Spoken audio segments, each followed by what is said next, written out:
Dear Mrs. Walsh, your son Chris and I served together in Fallujah with the 125th. Chris may have told you, however, of another aspect of his service in Iraq, but if he didn't, I would count it as a privilege to let you know. I first heard about baby Mariam very early in the deployment.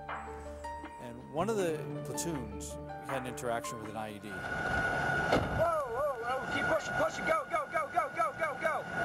An explosion, and they were chasing down the trigger man. Chris, Jared, and Eric discovered her. This woman comes out with a baby and saying, baby sick, and then he's completely dressed to kill. With his rifle in his shoulder and his front sight focus, and in an instant to have that idea that he could just flick that switch off so quickly and go from trained, disciplined military, attitude to one of compassion. He put his gun down, they put the baby down, and he started taking pictures, and then they spent the next month and a half working it. When Chris and Eddie came back from patrol, and they came up to me and they said, "You're not going to believe these pictures. We've got to do something.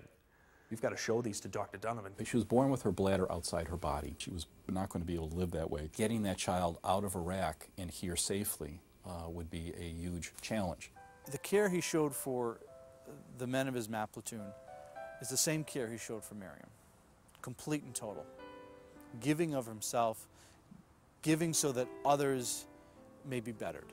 And that was Chris Walsh. They knew if the insurgency had found out that they were trying to provide aid for that child, the child and the family could be killed.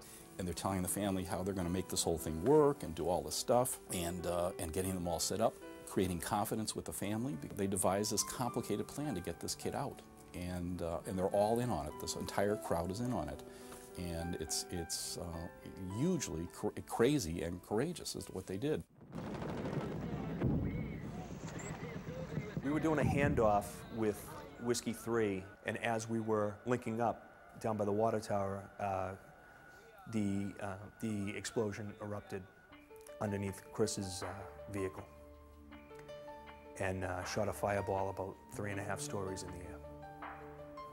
I pretty much knew right off the bat that Jared, Chris, and Eric were gone, and I knew there was nothing I could do. This mission that was so important to them needed to happen. It was Chris Walsh's mission, but it was their mission. So when he died, someone had to do it, and they took over. And I give Sean Donovan and a number of his mates, they were not going to let that baby go. I met them at the airport, and Mariam was dying. Frankly, Mariam was she was ashen gray, she was febrile, she was a sick child and in great deal of distress. I didn't know if that child was going to live.